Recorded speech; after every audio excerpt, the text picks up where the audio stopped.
तो आज बात करने वाले हैं पंतनगर और किच्छा के क्षेत्रीय विधायक राजेश शुक्ला से, जिन्होंने अपनी पढ़ाई के दौरान शुरू किया छात्र राजनीति से अपना सफ़र और फिर अनेकों आंदोलन किए। आंदोलन के दौरान ही उन्होंने साथ पकड़ा मुलायम सिंह की पार्टी समाजवादी पार्टी का, जिसका वर्चस्व उत्तराखंड में तो नहीं था, पर उस पार्टी की तूती उत्तर प्रदेश में बोलती थी। जब राजेश शुक्ला को समाजवादी पार्टी में अपना भविष्य नज़र नहीं आया, तब उन्होंने दामन पकड़ा बीजेपी यानी भारतीय जनता पार्टी का। राजेश शुक्ला जो पिछले 10 सालों से पंतनगर और किच्छा के क्षेत्रीय विधायक हैं। तो चलिए शुरू करते हैं दास्तान स्ट्रगल विद राजेश शुक्ला।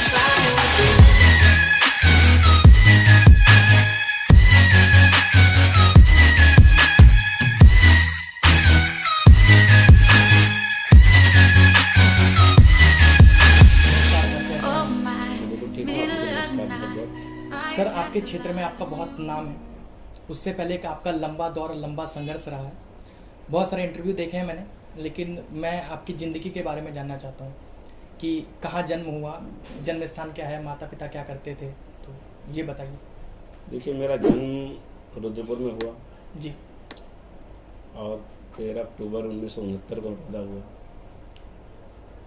मेरे पिताजी वैसे तो किसान थे, लेकिन साथ साथ में चूँकि वो स्वतंत्रता संग्राम सेनानी थे और वो राजनीतिक कार्यकर्ता थे, इस नाते एक राजनीतिक परिवेश मुझे परिवार में शुरू से मिला। जी, मेरी पढ़ाई लिखाई शुरू में आदित्यनाथ झा राजकीय इंटर कॉलेज रुद्रपुर में हुई। जी, वहाँ से मैंने इंटर किया। उसके बाद से मैं पंतनगर कृषि विश्वविद्यालय चला गया, जहाँ से मैंने 1985 में प्रवेश लिया और वहाँ मैं BSc AG मैंने और कृषि स्नातकोत्तर BSc AG और MSc AG की पढ़ाई मैंने पंतनगर विश्वविद्यालय से की। जी, लेकिन चूँकि मेरा मन बचपन से राजनीति में था, राजनीतिक परिवेश में पले होने के कारण मेरे मन में भाव था कि मुझे राजनीतिक क्षेत्र चुनकर ही देश की सेवा करनी है, समाज की सेवा करनी है। जी, इसलिए पंतनगर विश्वविद्यालय से पढ़ने के बाद मेरी जॉब वहाँ लगी कई जगह, लेकिन मैं नहीं गया उसमें। सबसे पहली जॉब मेरी 1989 में लगी जलपाईगुड़ी में। जी, चाय बागान में मुझे असिस्टेंट मैनेजर बनाया गया कैंपस इंटरव्यू से पंतनगर से। एजी करने के बाद। AG करने के कारण मैं अच्छा स्कॉलर था, फर्स्ट क्लास था। मैंने नहीं चुना, मुझे लगा कि नहीं, मुझे राजनीतिक क्षेत्र में जाना है।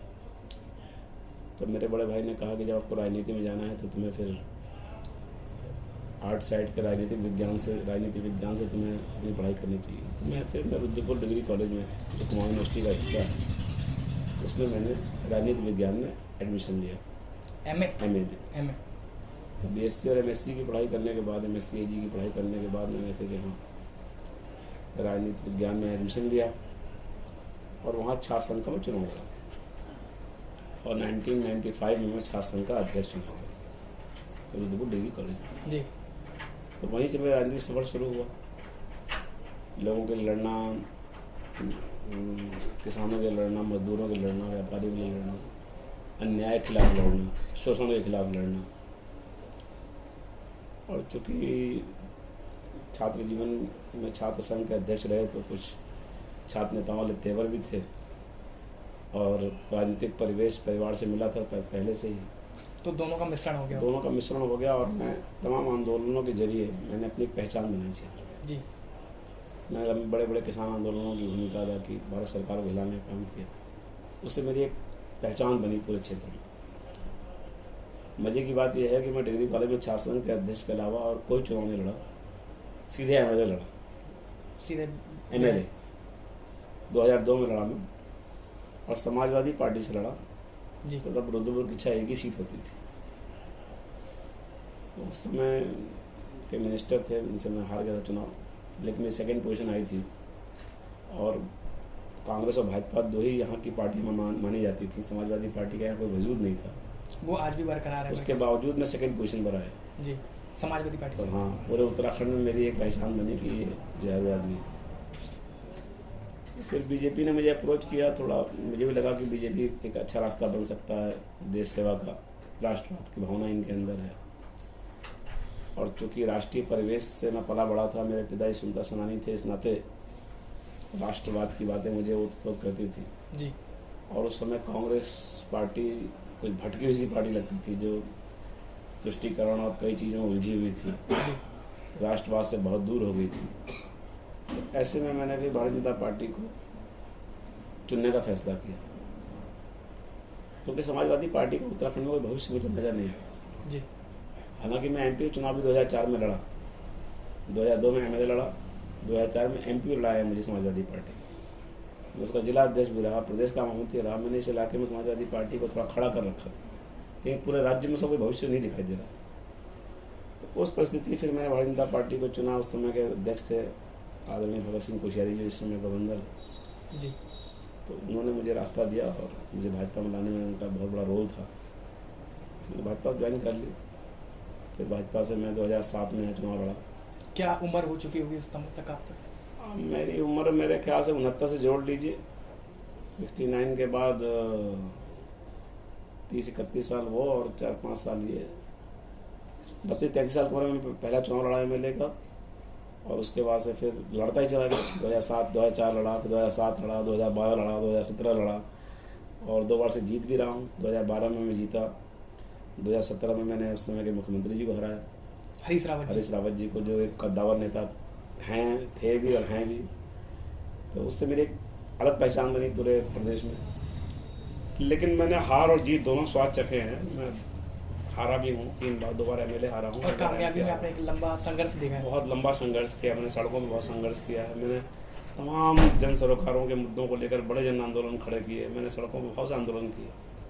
मेरे आंदोलनों का मुझ पर एक टाइम ऐसा था कि 32 मुकदमे मेरे पे एक साथ चलते थे। 32 जी। सड़क रोकने के, रेल रोकने के, पुतले फूंकने के, ऑफिस बंद कराने के, या और जो भी धाराएं लग सकती थी उस ज़माने में, सब मुझ पर लगी। लेकिन मेरे साथ जन समर्थन था, युवाओं में मेरी लोकप्रियता थी, मजदूरों में, गरीबों में मेरी बहुत लोकप्रियता आज भी है, तब भी थी जी। गरीब मुझे अपने बीच का आदमी मानता है, उसको मुझसे अपनी बात कहने में कोई संकोच नहीं होता, मुझसे मिलने में कोई संकोच नहीं होता। मैं समझता हूँ ये मेरी बहुत बड़ी उपलब्धि है जी। कि छोटा छोटा आदमी मुझसे बड़े अधिकार से मिलता है। और वो जो उनका समर्थन है, उस समर्थन ने मुझे एक छोटे से व्यक्ति से एक राजनेता के रूप में स्थापित करने में उनके समर्थन ने बड़ा योगदान दिया। मेरा ये मानना है कि सफलता कोई शॉर्टकट नहीं होता। बिल्कुल, बहुत संघर्ष होता है। सफलता हमेशा आपको मेन रोड चलना पड़ता है, लंबा रास्ता तय करना पड़ता है। जो लोग शॉर्टकट ढूंढते हैं फिर शॉर्टकट से खो भी जाते हैं। शॉर्टकट सफलताएं मिल जाती हैं लेकिन बहुत जल्दी वो काफूर हो जाती हैं। लेकिन यदि आप एक लंबी संघर्ष से निकल कर आते हैं तो आप चाहे चुनाव जीतें, चाहे चुनाव हारें, आपको पद रहे ना रहे, लेकिन आप जनता के बीच में आपकी पहचान रहेगी जी। और आप उनके नेता रहेंगे, जन नेता रहेंगे। तो मैं कह सकता हूँ कि हो सकता है कि पदों के लिहाज से ज़्यादा बड़े पद मुझ पर नहीं हासिल कर पाया मैं, लेकिन मैंने लोगों का प्यार बहुत हासिल किया है और लोगों का विश्वास बहुत हासिल किया है और एक अपनी एक विशिष्ट पहचान मैंने बनाई है जिसमें मेरे संघर्ष बहुत मायने रखते हैं। जहाँ तक पारिवारिक पृष्ठभूमि का सवाल है, मेरे और बड़े भाई हैं जिन्होंने मुझे बचपन से पाला, क्योंकि मेरे पिताजी की बहुत अल्पायु मृत्यु हो गई थी। क्या करते हैं आपके भाई? मेरे भाई खेती करते हैं जो पिताजी से हमें मिली थी, और हम एक छोटा सा उद्योग भी चलाते हैं जी। हमारे पास फ्रोजन फूड्स का प्लांट है जिसमें हम मटर को, ग्रीन पीस को फ्रोजन करते हैं। साथ ही साथ जो हमें परंपरागत खेती मिली हुई थी वो खेती हम करते हैं। एक ही परिवार है हमारा दोनों भाइयों का, माँ के साथ हम रहते हैं दोनों भाई, और हमारे बच्चे पढ़ लिख रहे हैं, अच्छे रास्ते पे जा रहे हैं और पारिवारिक दायित्वों के साथ साथ समाज के दायित्व और अपनी जिम्मेदारी का निर्वहन कर रहे हैं ईमानदारी के साथ। आप एक कवि भी हैं, अभी पता चला है मुझे, तो वो कौन सा? कवि तो नहीं हूँ, लेकिन मुझे कविताओं और साहित्य बहुत रुचि है जी। जैसे मुझे शेर और शायरी का बहुत शौक है। मैं अच्छे साहित्यकारों के साहित्यिक रचनाओं को पढ़ता हूँ, सुनता हूँ जी, कुछ याद भी कर लेता हूँ, सुना देता हूँ, तो लोग मुझे कवि समझ लेते हैं। मैं कोई पोएट नहीं हूँ, मैंने कोई कविताएं लिखी नहीं है, बट जैसे आपकी कोई अच्छी बात आपके मुँह से सुनी, उसे दिल में मन में रख ली और किसी अच्छी जगह उसे सुना दी जहाँ अनुकूल और प्रासंगिक विषय हो। प्रासंगिक विषयों पर मैंने कुछ शेर सुना दिए, कोई गीत सुना दिया, तो लोगों को लगता है कि मैं बड़ा भारी कोई कवि कवि हूँ, मैं कवि नहीं सर, एक रूप में ज़रूर देखना चाहूँगा कि अगर कोई कविता आपको याद है तो आप बोल दे तो अच्छा लगेगा। नहीं, कविता तो बहुत सी है जीवन में, लेकिन मुझे एक कविता बहुत प्रेरित करती है, जिसमें उन्होंने कहा है कि कुछ किए बिना ही जय जयकार नहीं होती, कोशिश करने वालों की कभी हार नहीं होती। इस कविता से मुझे बड़ी प्रेरणा मिली, क्योंकि उसमें संघर्ष के प्रति प्रेरित करने की भावना है। उन्होंने कहा कि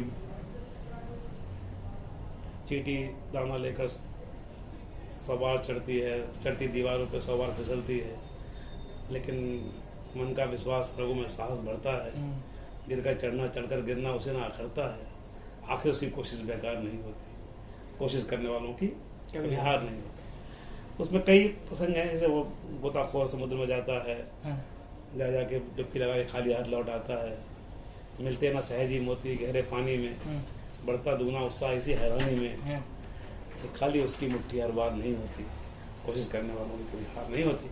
तो ये जो लाइनें हैं, उसमें लास्ट में वो कहता है कि असफलता एक चुनौती है, स्वीकार करो, क्या कमी रह गई देखो और सुधार करो, जब तक न सफल हो नीच चैन की त्यागो तुम, संघर्षों का मैदान छोड़ मत भागो तुम, कुछ किए बिना ही जय जयकार नहीं होती, कोशिश करने वालों के हार नहीं। तो ऐसी जो कविताएं हैं, ऐसी जो साहित्य की जो रचनाएं हैं, ये कहीं ना कहीं प्रेरणा देती हैं, कहीं ना कहीं आपको उत्साह बढ़ती है। आज ही मैं सुन रहा था, एक मेरे 85 बैच जो हमारा 15 यूनिवर्सिटी का था, वहाँ के हमारे छात्र, हम उस समय के छात्र थे, हमारा एक ग्रुप है फेबुलस 85 बैच। तो उसमें आज उन्होंने एक अमेरिकी प्रोफेसर का एक वक्तव्य इसमें व्हाट्सएप किया मुझे जी। तो उन्होंने कहा कि फॉरगिव और फॉरगेट जी, माफ़ करना और भूल जाना, यह मनुष्य की प्रवृत्ति होनी चाहिए।